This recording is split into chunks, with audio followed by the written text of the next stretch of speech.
Remember when they told us about the shift that would be happening to bring in the college and career readiness standards?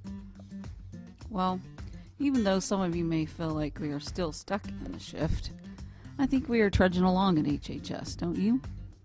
The way I see it, anytime you can notably see that we moved from point A toward a desired point B, that is showing results. As an educator, it would be rewarding if all students took the shortest route from point A to point B, but we all know sometimes that doesn't happen. So what kind of things really work to help our students and get results? I thought it best to find out from our own resident experts. I think one of the strategies that kind of works for me is if I can make sure that students understand the relevance of the assignment, and particularly like an anatomy class that applies to their job, or one that applies directly to their own knowledge of their own body and how it works.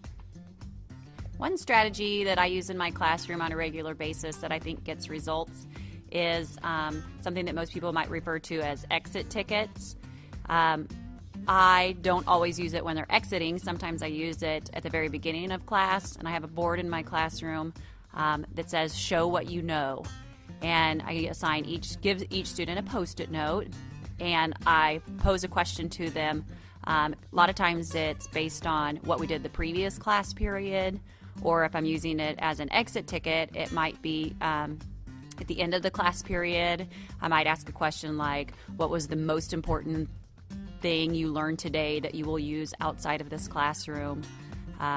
Or what was the most important thing you remembered from last class period? And I think it constantly helps to keep the kids reflecting on what they learned previously and how they're going to apply that knowledge to what we do in the next particular class periods. The strategy that I think is best effective with my students is the questioning technique, where I'm not necessarily looking for just the right answer. I'm trying to get into the student's head to see how they're thinking of doing the math problem, and along the way see their thought process, and if they are making a mistake, hopefully be able to figure out the problem they're having with their thought process, and then hopefully be able to correct that. And not only with that, hopefully the other students that are in the class are paying attention, and they may have the same thought process, and hopefully we can get that corrected. When I think of results that I've experienced in my own classroom, it might be a different idea of what most people look for in results, but over the years of teaching, I think the thing that I do that makes the biggest difference is trying to live out an important belief of mine, practicing as much as I can. I really believe that all human beings are equal in worth, and I try to treat them as such. And I think that every kid in our classrooms, if they know that we believe that about them, that each student is valuable, that each student has something to contribute, that we look at each one of them equally in importance, regardless of how smart they may be or may not be, regardless of how much money they have or don't have, no matter what their ethnicity is or who their parents may be, regardless of what they look like or how they dress or what size they are, whether they have the opportunity to be clean or not clean, that we will treat each one of them equally as an important part of our classroom and our school. I believe that this makes a difference. I do a study hall on Wednesday after school for students who are behind in their work. What I try to do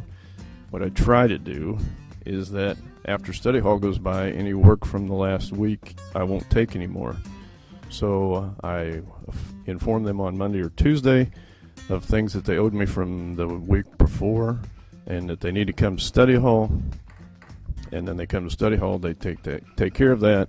If they don't come to study hall, then any work that they owe me from the week before is gone, and I won't take it. So it keeps me kind of current, keeps them kind of current. For the most part with the freshmen, they buy into this, at least at the beginning of the year, and it's more of a threat than it is anything, because I'm not going to send them to the office because they don't show up. But it does help their grade, and it keeps them current. So I have found that if I tell my students at the beginning of class what things need to be accomplished during rehearsal, then they stay on task better and we get better results. created using Powtoon.